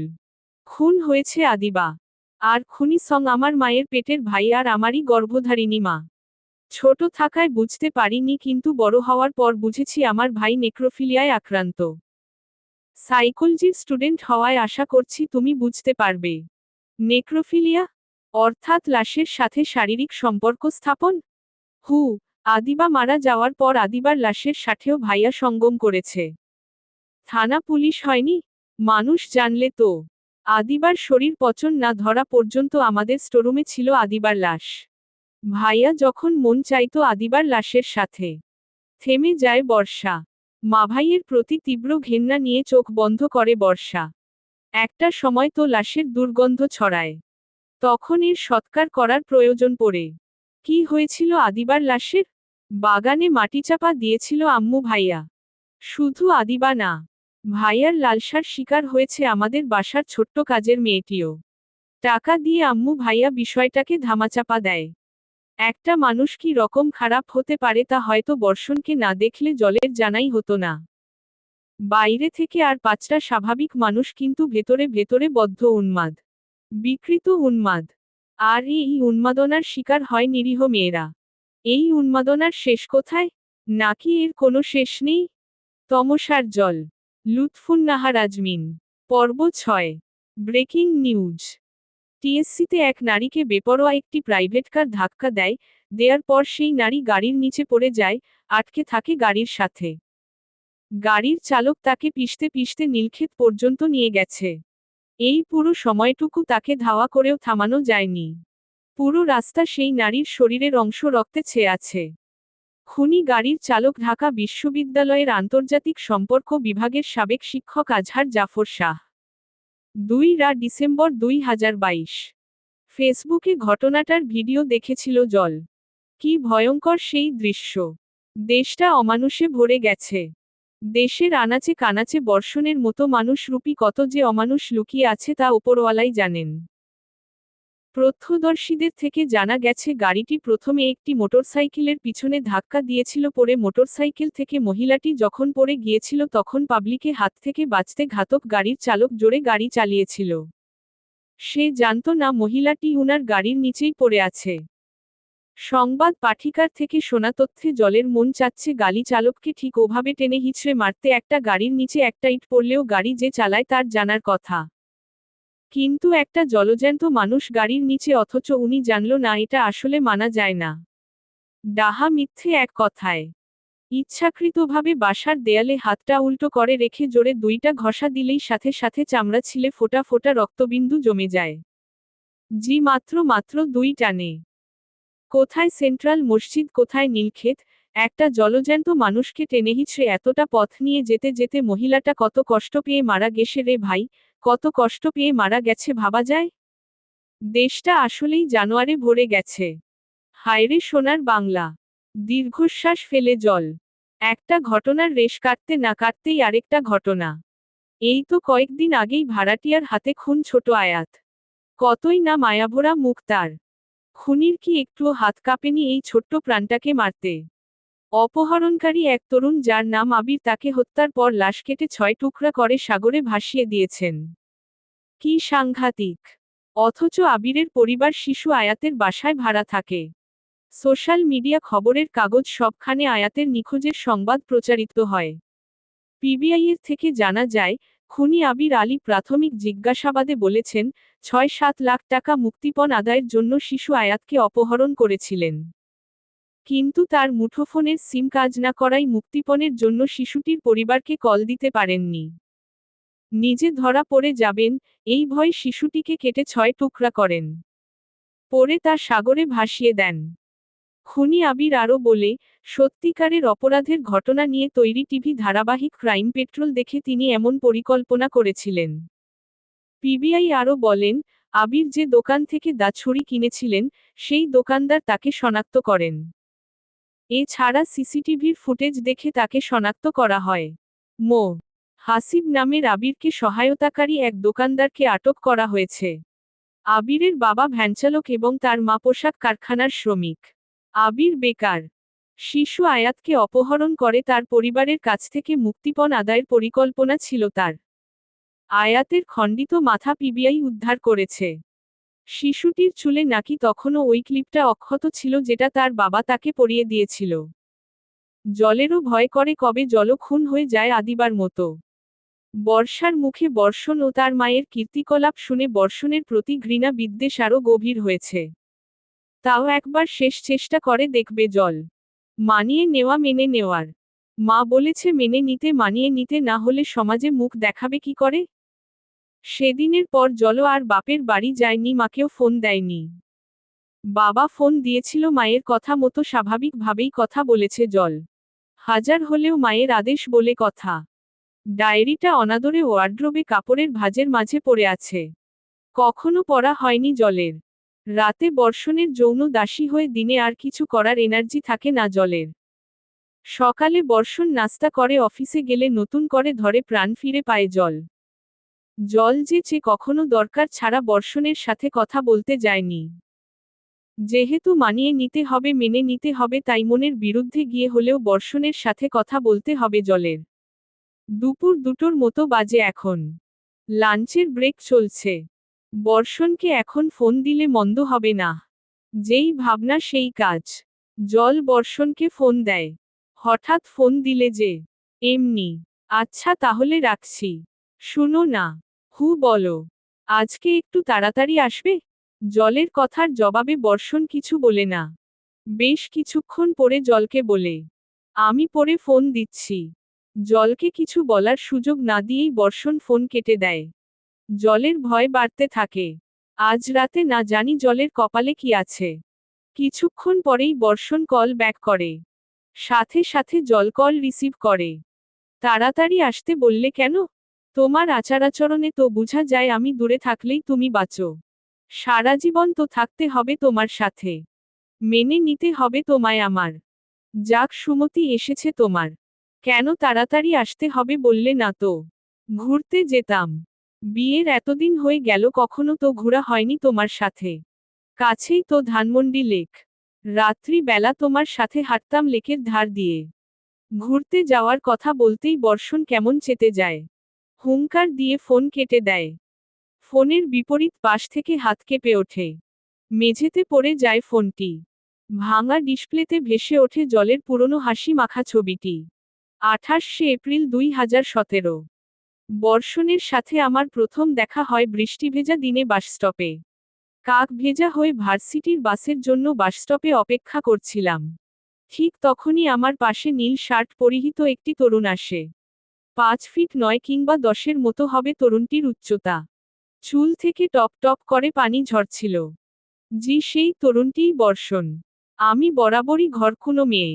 সমাজের কথায় যাকে বলে অসামাজিক। তাই হয়তো একই ক্যাম্পাসে থাকা সত্ত্বেও বর্ষণের দেখা পাইনি। সেদিন বাসে টুকটাক কথা হয়েছিল বর্ষণের সাথে। তারপর থেকেই আকস্মিকভাবে ওর সাথে দেখা হতো। হয়তো ওপরওয়ালা চেয়েছেন তাই। আদিবার লেখাটা পড়ার পর জলের মনে বর্ষণকে নিয়ে নানা প্রশ্ন জাগে। সে কি আগে থেকেই এমন নাকি রিসেন্টলি এই মানসিক রোগটা ধরা পড়েছে, এমন হাজারো প্রশ্ন কুণ্ডলী পাকাতে থাকে জলের মনে। জল পাতা উল্টোয়। 13ই আগস্ট 2017। সপ্তাহ দুয়েক আগে বর্ষণ আমায় প্রেমের প্রস্তাব দেয়। কয়দিন ভেবে আমি ওর প্রস্তাবে সায় দিই। আজ 3 দিন হবে হয়তো আমরা সারাজীবন একসাথে থাকার প্রতিশ্রুতি করেছি। 10ই সেপ্টেম্বর 2017। বর্ষণ ছিল অ্যাকাউন্টিং ডিপার্টমেন্টের স্টুডেন্ট হয়েও খুব ভালো কবিতা লিখতে পারত। এদিকে বাংলা ডিপার্টমেন্টের স্টুডেন্ট হয়েও আমি কবিতার কও পারি না। যাই হোক, আমাকে লেখা নিয়ে বর্ষণের কবিতাগুলোও খারাপ না।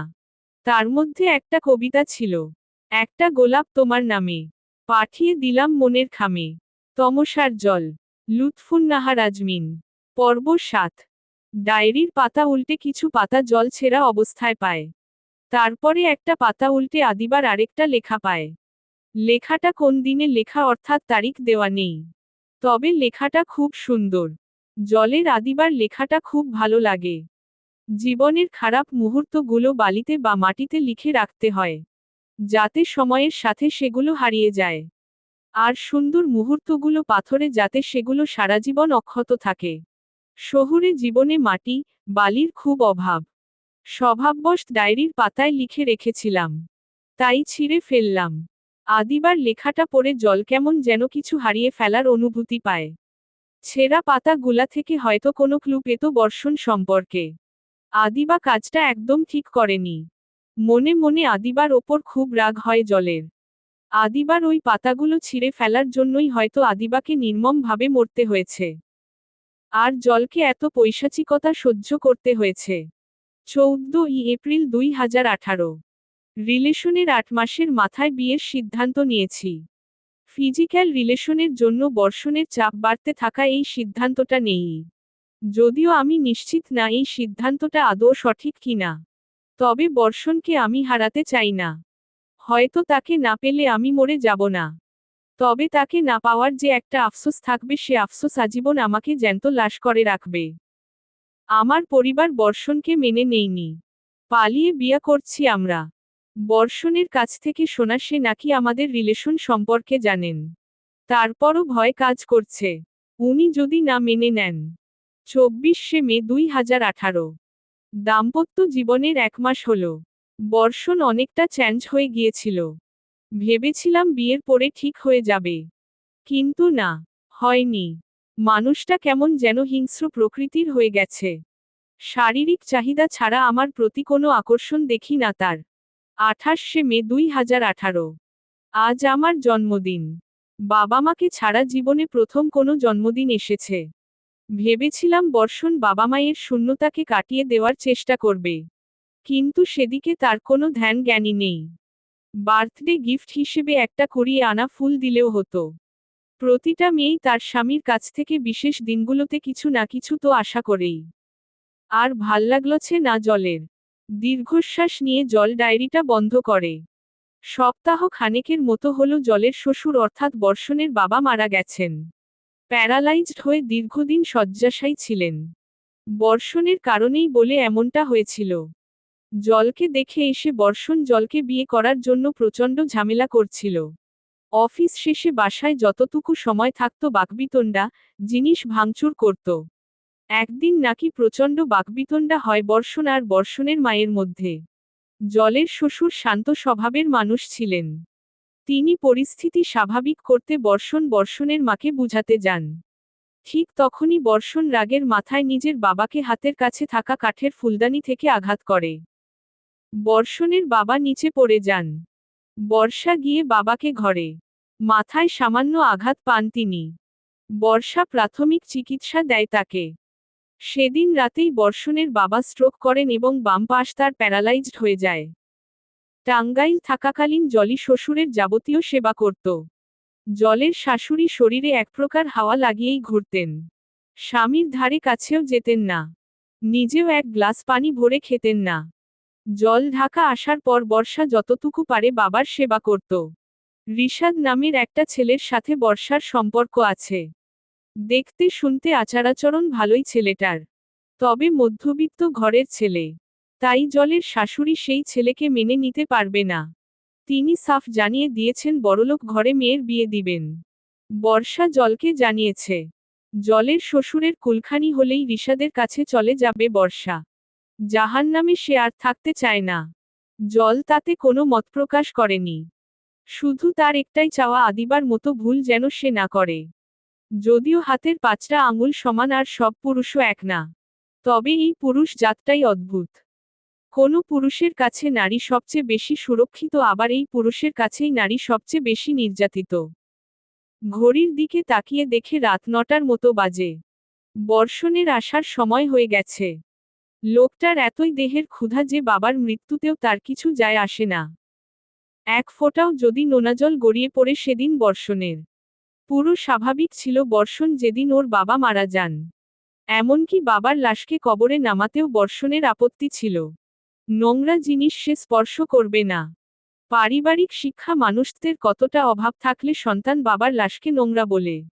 পরে বর্ষণের চাচাতো ভাইরা বর্ষণের বাবার লাশকে কবরে নামান। আর এদিকে বর্ষণের মায়ের মনে হয় ঈদ লেগেছিল সেদিন। স্বামীর পেনশনের টাকা, জমানো টাকা সব তার হয়ে গেল। লোকজনের সামনে ভালোই অভিনয় করেছিলেন তিনি। আর লোক চক্ষুর আড়ালে তার আসল রূপ বেরিয়ে আসে। মৃত্যুর কয়েকদিন আগে নাকি টিপসই দিয়ে স্বামীর ব্যাংকে সব টাকা পয়সা মহিলা নিজের নামে করে নিয়েছেন। টাকা মানুষকে কতটা নিচে নিতে পারে ভাবা যায়। এই জন্যই হয়তো হাদিস আল কোরআনে বলা হয়েছে জাহান্নামের অধিকাংশ বাসিন্দা হবে নারীরা। আবার জান্নাতেও সর্বপ্রথম নারীরা যাবেন। আল্লাহর মেহেরবানি সত্যিই বোঝা দেয়। জলের মনে হয় বর্ষণ ওর মায়ের মতো আর বর্ষা ওর বাবার মতো হয়েছে। কলিংবেলের আওয়াজ পেয়ে দরজা খোলে জল। বিধ্বস্ত অবস্থায় বর্ষণকে পায়। বর্ষণ কোনো কথা না বলে ভেতরে ঢোকে। জ্বর জ্বর ভাব হচ্ছে কয়েকদিন ধরে জলের। সারাদিন শুয়েই ছিল সে।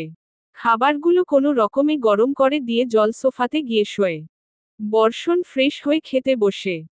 জল বর্ষণের দিকে শুকনো দৃষ্টিতে তাকিয়ে থাকে।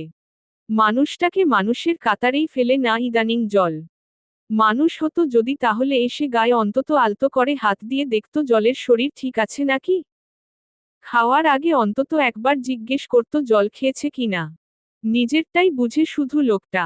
ভীষণ স্বার্থপর লোকটা। ভীষণ। বাসনগুলো ধুয়ে রুমে আসো। শরীরটা ভালো নেই আজ। খুব উইক ফিল করতেছি। আজকের জন্য ছেড়ে দাও। আর মানুষের শরীর খারাপ হয় না? যা বললাম তাই করো। জল প্রত্যুত্তরে জল কিছু বলে না। কথায় বলে না আশায় বাঁচে চাষা। জল বর্ষণের মানবিকতার আশায় কথাটা বলেছিল।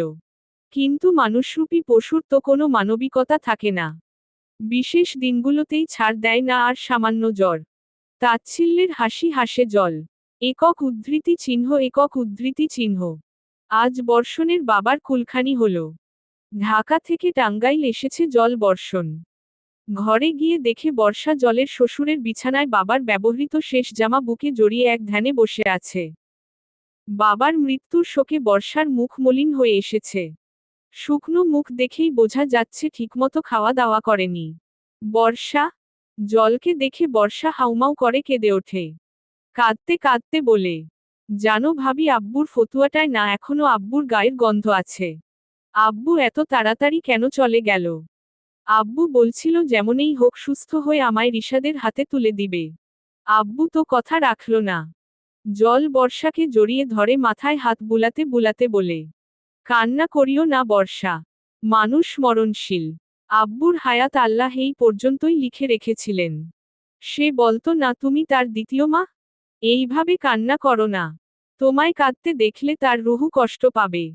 আর আব্বু তো তোমার সাথেই আছেন। তার দোয়া তোমার সাথে সবসময় থাকবে। আমায়ও তো আব্বু মা বলে ডাকতেন।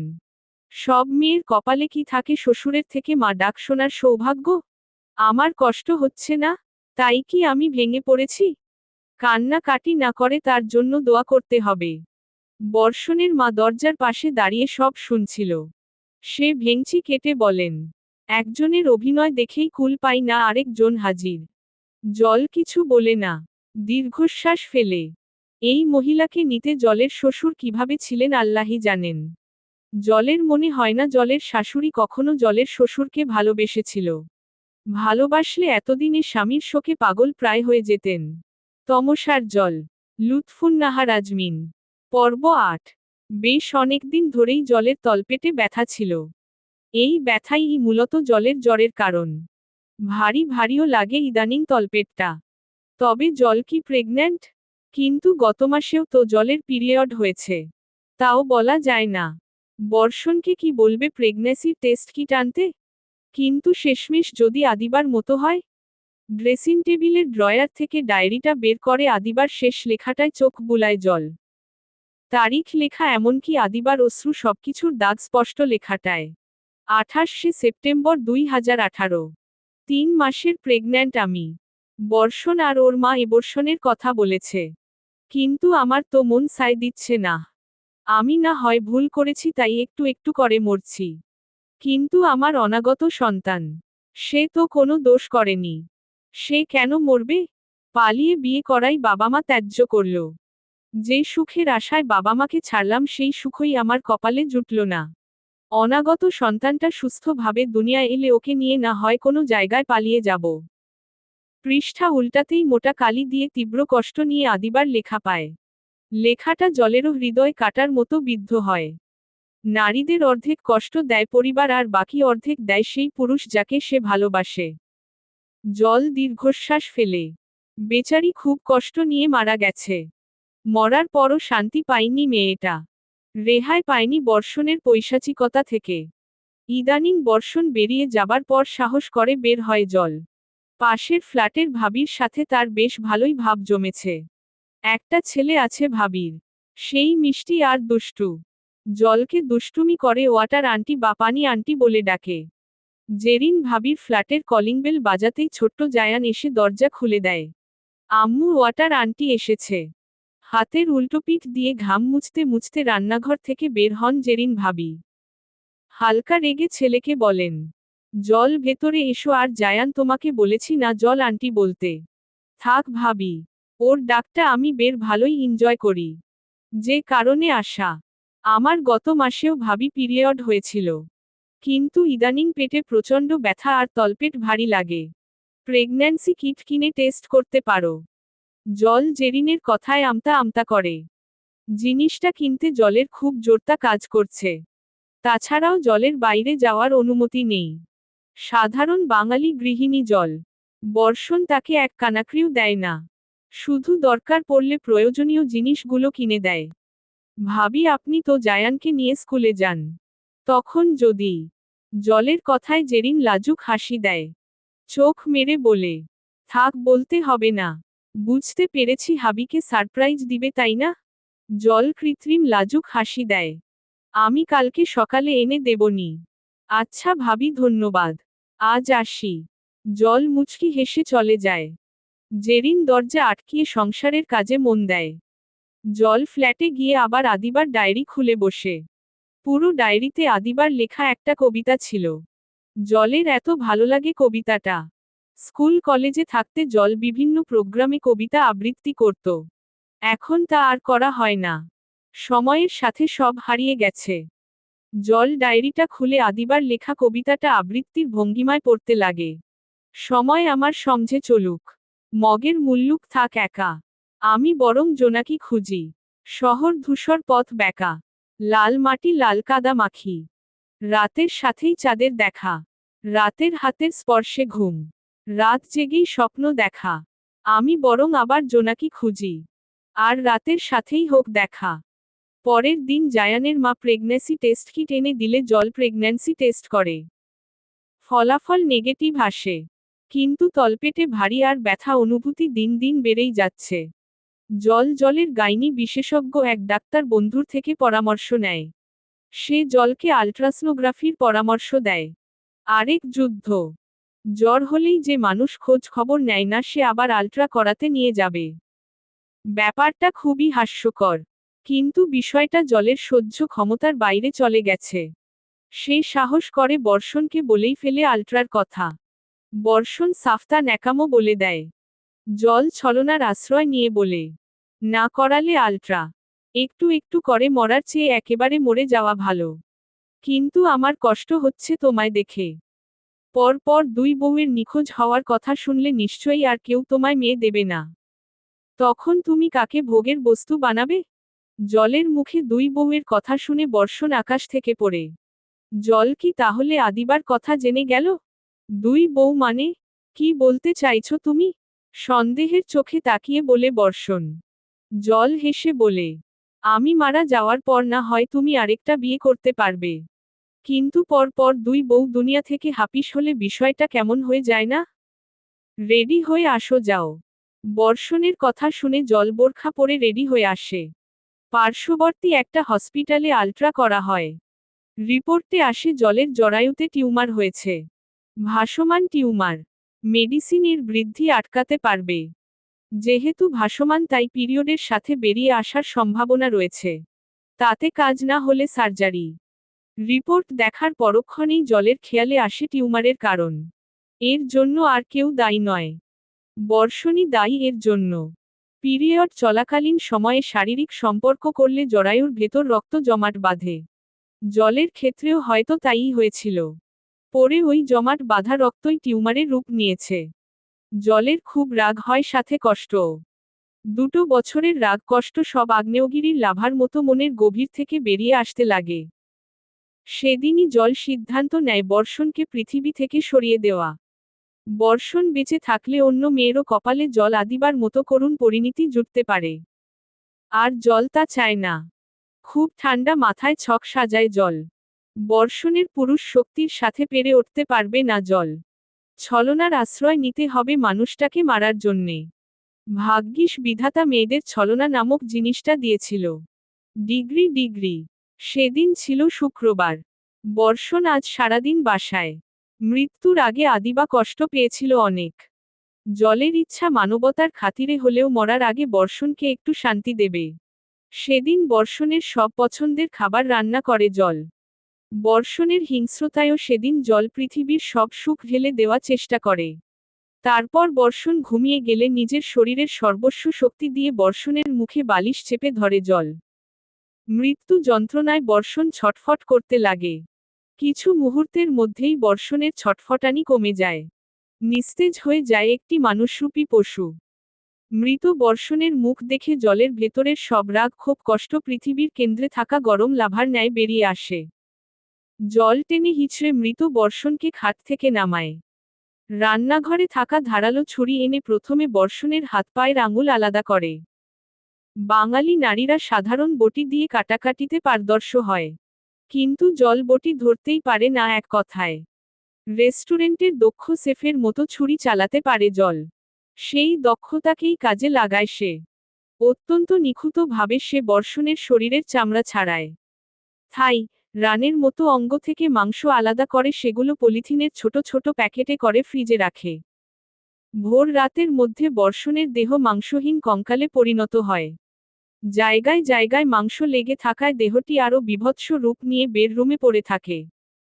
জল স্টিলের একটা বাটি এনে বর্ষণের রক্তগুলো তুলে রাখে। ফল কাটার ছোট ছুরি দিয়ে চোখ উপরে সেগুলো অত্যন্ত মিহিভাবে ছোট ছোট পিস করে। অক্ষিগুলো দুটো অত্যন্ত অনাদরে রান্নাঘরের ডাস্টবিনে ফেলে দেয় জল। ফ্রিজ থেকে দুটো ডিম বের করে কুসুম আলাদা করে একটা প্যানে রাখে জল। তারপর সেখানে মিহি করে রাখা চোখের মাংসল অংশটুকু ঢেলে দেয় সাথে পাতলা পাতলা করে কাটা বর্ষণের কিছু মাংস। Soya sauce, western sauce, chilli sauce, tomato sauce আর কর্নফ্লাওয়ার দিয়ে ভালোভাবে নেড়ে তারপর 3 কাপের মতো পানি ঢেলে দেয় জল। মুহূর্তের মধ্যেই মিশ্রণটা ঘন থাই স্যুপের রূপ নেয়। মানুষের চোখের থাই স্যুপ। বর্ষণের চোখের থাই স্যুপ। জল একটা স্যুপ বলে স্যুপটুকু ঢেলে অত্যন্ত তৃপ্তি সহকারে খায়। তমসার জল। লুৎফুন্নাহার আজমিন। পর্ব 9। বিল্ডিংয়ের পাশে কনস্ট্রাকশনের কাজ চলছে। ইট ভাঙার বিকট শব্দে যখন আশেপাশের মানুষের দুর্ভোগের শেষ নেই ঠিক সেই সময় এই ইট ভাঙার বিকট শব্দকে কাজে লাগায় জল। প্রথমেই এক কোপে বর্ষণের কঙ্কাল থেকে বর্ষণের মাথা আলাদা করে। কাটা মাথাটাকে পাশে রেখে একে একে দেহটাকে 8টি খণ্ড করে। রক্তমাখা হাতটা দিয়ে নিজের কপালে ঘাম মুছে জল। তারপর হঠাৎই বর্ষণের খণ্ডিত মাথাটার দিকে চোখ পড়ে জলের। ভীষণ মায়া ভরা চেহারা। মুখ দেখে মনে হবে একটা নিষ্পাপ মানুষ ঘুমিয়ে আছে। অথচ এই নিষ্পাপ চেহারার মানুষটাই নিজের ভেতরে পশুত্বকে ধারণ করে দিনের পর দিন নিজের লালসা মিটিয়েছে। আর তার লালসার বলি হয়েছে আদিবা আর বাসার কাজের মেয়েটা। আসলে চোখ বন্ধ করে ঘুমন্ত থাকলে পৃথিবীর সবচেয়ে নিকৃষ্ট মানুষটাকেও নিষ্পাপ লাগে। বর্ষণের নিষ্প্রাণ কাটা মাথাটার দিকে জল নির্বাক দৃষ্টিতে চেয়ে থাকে। ঘুমন্ত চেহারাটা রক্ত মাখামাখি হয়ে আছে। আলতো করে কাটা মাথাটার গালে হাত বুলায় জল। নিষ্প্রাণ মুখটার প্রতি এখন জলের মায়া জন্মাচ্ছে। অথচ সবকিছু শেষ। জল বেকনিতে গিয়ে আকাশের দিকে তাকায়। নোনাজলে চোখের সামনটা ঝাপসা হয়ে আসে জলের। রক্ত মাখা হাতে নোনাজল মুছে বলে, আমি পেরেছি আদিবা। আমি পেরেছি তোমার প্রতি অবিচার করা মানুষটাকে শাস্তি দিতে। তোমার, আমার, কাজের মেয়ের প্রতি অত্যাচারের প্রতিশোধ নিতে পেরেছি আমি। তোমার মৃত দেহের প্রতি অত্যাচারের শাস্তি আমিও দিয়েছি বর্ষণের দেহকে। ভেতরে থাকা সমস্ত হিংস্রতা আমি বর্ষণের দেহের প্রতি প্রকাশ করেছি। কথাটা বলে হাউমাউ করে কেঁদে ওঠে জল। আজ জল বুঝতে পারছে জলের মনে বর্ষণের প্রতি ভালোবাসা ছিল এবং আছেও। দীর্ঘকাল ঘৃণার ভারী পাথরে ভালোবাসাটুকু চাপা পড়েছিল। সেই ভালোবাসাটা আজ সর্বস্ব শক্তি দিয়ে সেই ঘৃণার পাথর চূর্ণবিচূর্ণ করে জেগে উঠেছে। কিন্তু এখন সব শেষ হয়ে গেছে। জলের দৃষ্টিসীমা ঘোলাটে কালো হয়ে আসে। চোখের সামনে কল্পনায় বর্ষণকে দেখতে পায় জল। দেখতে পায় বর্ষণ হাত বাড়িয়ে জলকে কাছে নিয়ে বুকের মাঝে ঝাপটে জড়িয়ে ধরছে। কপালে আলতো করে চুমু খাচ্ছে, যেটা বাস্তবে কখনো হয়নি। মানুষ আসলেই কল্পনায় সুন্দর। জলের যখন জ্ঞান ফিরে তখন রাত 10টার কাছাকাছি। শরীরটা বড্ড দুর্বল লাগছে জলের। তারপরও উঠে ফ্রিজ থেকে বর্ষণের মাংসের প্যাকেটগুলো বের করে জল। খণ্ডিত দেহ, মাংস, জমানো রক্ত, খণ্ডিত মাথা সবগুলো একটা বড় প্লাস্টিকের বস্তায় ভরে থানার উদ্দেশ্যে রওনা দেয় জল। বিল্ডিং থেকে বের হবার সময় দারোয়ান বর্ষণের কথা জিজ্ঞেস করে। জল মুচকি হেসে বলে, বর্ষণ অসুস্থ একটু, তাই 2 দিন হলো অফিসে যায়। বাসায় রেস্ট নিচ্ছে। দারোয়ান আর কিছু জিজ্ঞেস করে না। জল বেরিয়ে গলির মুখ থেকে একটা রিকশা নিয়ে সোজা থানায় যায়। বেশ রহস্যজনক আচরণ নিয়ে জল থানায় প্রবেশ করে। দায়িত্বরত কর্মকর্তারা বেশ অবাক হয়ে যায় তরুণীরা আচরণ দেখে। দারগার চেম্বারের সামনে গিয়ে রহস্যজনকভাবে সেই বস্তা থেকে বর্ষণের লাশ বের করে। বরফ জমানো রক্তের দলাটা থেকে টুপটুপ করে রক্ত ঝরতে লাগে। সেই রক্ত নিজের সারা মুখে মেখে জল হাসতে হাসতে দারগাকে বলে, আমি আমার স্বামীকে খুব করেছি অফিসার। Arrest me. কথাটা বলে আবার হাউমাউ করে কেঁদে দেয় জল। থানায় উপস্থিত সকলে নির্বাক হয়ে যায় জলের আচরণে। দায়িত্বরত 2জন মহিলা পুলিশ কর্মকর্তা এসে জলকে ধরে। পুলিশ কর্মকর্তারা প্যাকেট খুলে খুলে বর্ষণের দেহাংশ বের করে। সব পেলেও তারা বর্ষণের চোখ দুটো পায় না। জলকে জিজ্ঞেস করা হলে জল পাগলের মতো খিলখিলিয়ে হেসে বলে, চোখ দুটো তো আমার পেটে স্যুপ করেছিলাম। চোখ দুটো আর কিছু মাংস দিয়ে। জলের কথা শুনে উপস্থিত সকলের গা শিউরে ওঠে। এত ভয়ানক মেয়ে মানুষ হয়? নারী কর্মকর্তারা জলকে লোকাপে নিয়ে যান। আর বর্ষণের দেহাংশ ময়নাতদন্তের জন্য পাঠানো হয়। টানা 1 সপ্তাহ জলকে জিজ্ঞাসাবাদ করা হয়। কিন্তু জল কোনো উত্তর দেয় না। শুধু একটাই কথা তার, নিজের ফাঁসি। অবশেষে দায় পড়ে ইন্সপেক্টর উপমাকে আনা হয়। ইন্সপেক্টর উপমার কাছেও জলের পাগলামি হার মানে। অনেকটা বিরক্ত হয়েই ইন্সপেক্টর উপমা জলের প্রতি নরম হন। কথায় বলে ভালোবাসা দিয়ে সব জয় করা সম্ভব। সেদিন রাতে ইন্সপেক্টর উপমা জলের সাথেই জেলের ভেতর থাকেন। ঘুমের ঘোরে হঠাৎ তিনি খেয়াল করেন তার পাশে জল নেই। ঘড়ির কাঁটা তখন রাত 3টার ছুঁই ছুঁই। জলকে খুঁজতে গিয়ে তিনি কারো কবিতা আবৃত্তির আওয়াজ পান। সময় আমার সমঝে চলুক, মগের মুল্লুক থাক একা, আমি বরং জোনাকি খুঁজি। শহর ধূসর পথ বেঁকা, লাল মাটি লাল কাদা মাখি। রাতের সাথেই চাঁদের দেখা, রাতের হাতের স্পর্শে ঘুম। রাত জেগেই স্বপ্ন দেখা, আমি বরং আবার জোনাকি খুঁজি। আর রাতের সাথেই হোক দেখা। জলের কবিতা আবৃত্তি শুনে উপমা নিজের অজান্তেই বলে ফেলে, বাহ কি সুন্দর। জল থেমে যায়। পেছনে ঘুরে ইন্সপেক্টর উপমাকে দেখতে পায়। ম্যাম আপনি? বেশ ভালো আবৃত্তি করেন তো আপনি। কণ্ঠ বেশ মিষ্টি আপনার। জল তাচ্ছিল্যের হাসি হাসে। দীর্ঘশ্বাস ফেলে বলে, মিষ্টি কণ্ঠ দিয়ে কি হবে যদি জীবনটাই তিক্ততায় ভরা থাকে। আশা করছি খুব তাড়াতাড়ি এই তিক্ত জীবনের সমাপ্তি ঘটবে। আপনি আমায় পুরোটা বললে আমি চেষ্টা করব আপনাকে নির্দোষ প্রমাণ করার। তার প্রয়োজন নেই। স্বামী হত্যাকারী অলক্ষণে বিধবা মেয়েকে সমাজ মেনে নেবে না। মেয়েদের জন্য পুরুষশাসিত সমাজটা বড্ড কঠিন। যে পুরুষ অহরহ বউ পেটায়, বউকে মারে, ধর্ষণ করে তারপরও সেই পুরুষই সমাজে অবাধে চলাফেরা করে। ধর্ষিতা হয় সমাজে অবহেলিত অপমানিত শেষে তার পরিণাম হয় আত্মহত্যা। আপনি শুধু আমার ফাঁসির ব্যবস্থা করে দিন। ইন্সপেক্টর উপমা দীর্ঘশ্বাস ফেলে জল আনমনে চাঁদের দিকে তাকিয়ে থাকে। হঠাৎ ইন্সপেক্টর উপমা জলের কাছে গান শোনার আবদার করে বসেন। জল আবদার ফেলতে পারে না। তাছাড়া অনেকদিন হলো জলের গান গাওয়া হয় না। জল নিজের কোকিলাকণ্ঠে দেহখান গান ধরে। একা বসে তুমি দেখছো কি একই আকাশ। দিন শেষে তার তারাগুলো দিবে দেখা। মেঘে ঢাকা তারার আলো। দেখে থাকো তুমি দেখো ভালো। হয়তো তার মাঝে খুঁজে পাবে আমায়। একা বসে তুমি দেখছো কি একই আকাশ। দিন শেষে তার তারাগুলো দিবে দেখা। মেঘে ঢাকা তারার আলো। দেখে থাকো তুমি দেখো ভালো। হয়তো তার মাঝে খুঁজে পাবে আমায়। সেই দিনে এক গানে এক গল্পকারের গল্প খুঁজে পাবে। খুঁজে পাবে না সেই গল্পকার। দিনগুলো খুঁজে পাবে গানের প্রতিটা ছন্দে। শুনতে পাবে মৃত মানুষের চিৎকার। আমার দেহখান নিও না শ্মশান। এমনিতেও পড়ে গেছি। আমার সব স্মৃতি ভুলো না তোমরা। যা ফেলে গেছি। ইন্সপেক্টর উপমা পরম আয়েশে চোখ বন্ধ করে জলের গান শুনে। গানের প্রতিটা লাইন জলের জীবনের সাথে মিলে যাওয়ায় গান গাওয়ার সময় নিজের অজান্তেই জল কেঁদে দেয়। শুধু জল কেন, অনেক মানুষের জীবনের সাথে বোধহয় দেহখান গানের লিরিক্স মিলে যাবে। গান শেষে জল উপমাকে বলে ঘুমিয়ে যেতে। উপমা পাল্টা প্রশ্ন করে, আপনি ঘুমাবেন না?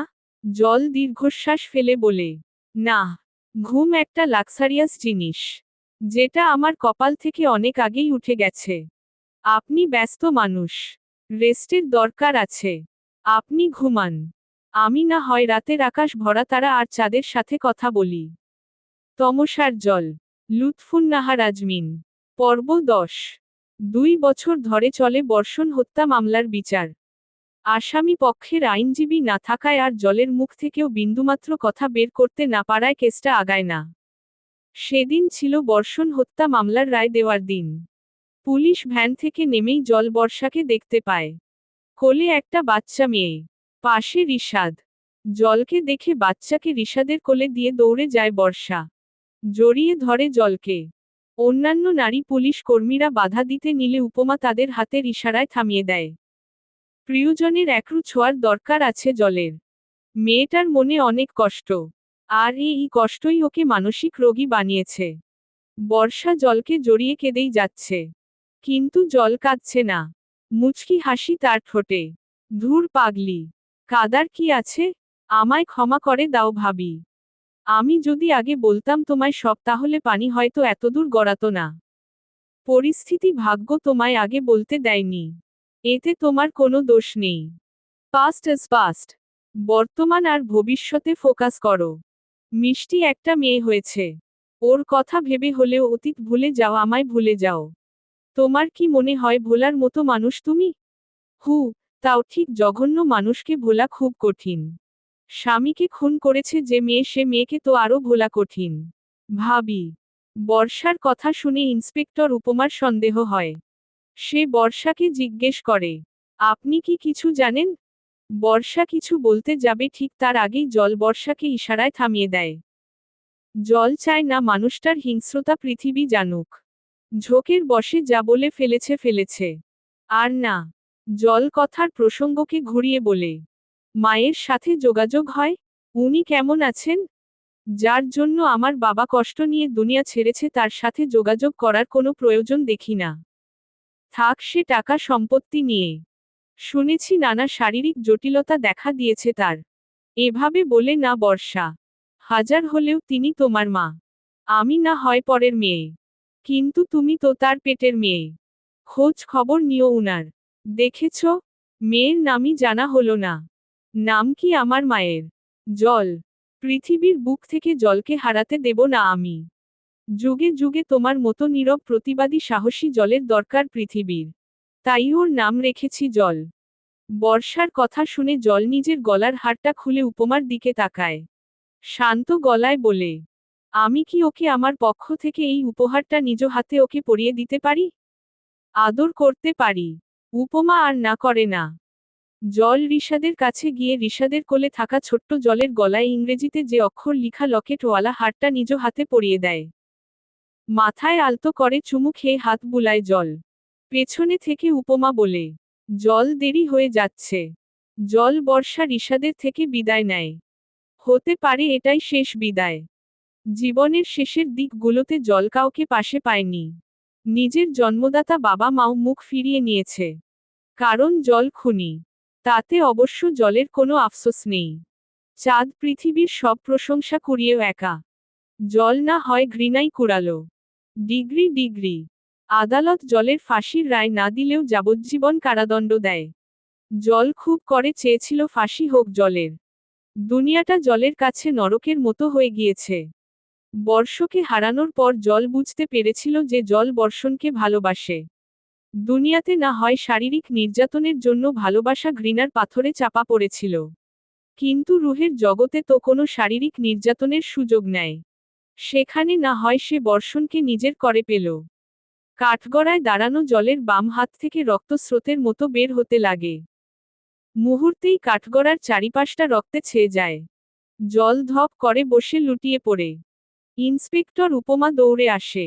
দেখে জল ধারালো ব্লেড দিয়ে নিজের হাতের শিরা কেটে ফেলেছে। উপমা জলকে নিজের কোলে শোয়ায়।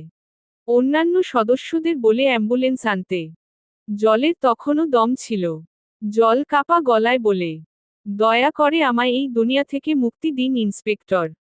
এই দুনিয়ায় আমার মতো মেয়েকে রাখার বৃথা চেষ্টা আর করবেন না।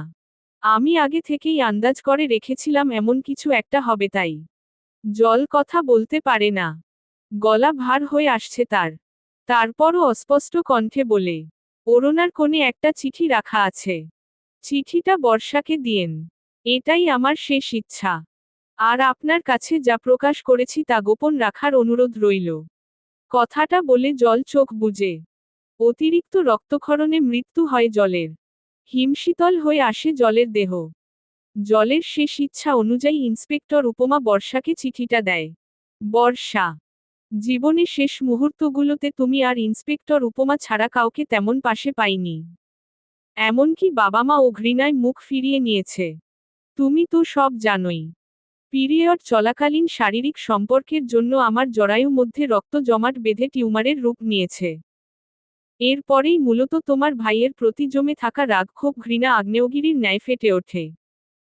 কিন্তু তোমার ভাইকে হারানোর পর আমি বুঝতে পারি যে মানুষটাকে আমি ভালোবেসে ফেলেছি। না চাইতেও। ভালোবেসেছি বলেই তার হিংস্রতাকে পুরো দুনিয়া থেকে আড়াল করেছি। একদিন দিয়ে মনে হয় ভালোই করেছি আর কাউকে তার হিংস্রতা শিকার হতে হলো না আমার এই পাগলামির জন্য। আদিবার ডায়েরিটা পড়ার পর আমি পুরাতন বর্ষবের প্রেমে পড়ি। যেই প্রেমী আমায় ধাপে ধাপে কষ্ট দেয়, কাঁদায়। আদিবার ডায়েরিটা আমি কোনো এক কারণে পুড়িয়ে ফেলেছিলাম। বর্ষণকে শেষ করার পর আমার মাথা ঠিক ছিল না। কি করেছি না করেছি আমার কিছুই খেয়াল নেই। শুধু খেয়াল আছে আমি মানুষটাকে মেরেছি। আমি খুনি। ঘোর যখন কাটল তারপর থেকে আমি পুরো অন্ধকারে ছিলাম। 2টা বছর অপেক্ষা করেছি ফাঁসিরোর জন্য, কিন্তু ভাগ্য আমায় বরাবরের মতো হতাশ করল। তাই সিদ্ধান্ত নিলাম নিজের ভালোবাসার সাথে নিজেরও খুনি হব।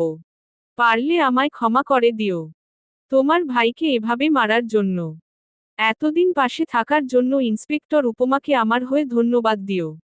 ডায়েরিটা পুড়িয়ে ফেলেছিলাম মানুষটার হিংস্রতা আড়াল করার জন্য। চিঠিটা পড়ে তুমিও পুড়িয়ে ফেলিও। চাই না মানুষটার হিংস্রতা মানুষ জানুক। হাজার হলেও মানুষটা তো আমারই। আমারই বর্ষণ। তমসার জলের বর্ষণ। ইতি। তোমার ভাইয়ের খুনি। তমসার জল। সমাপ্ত।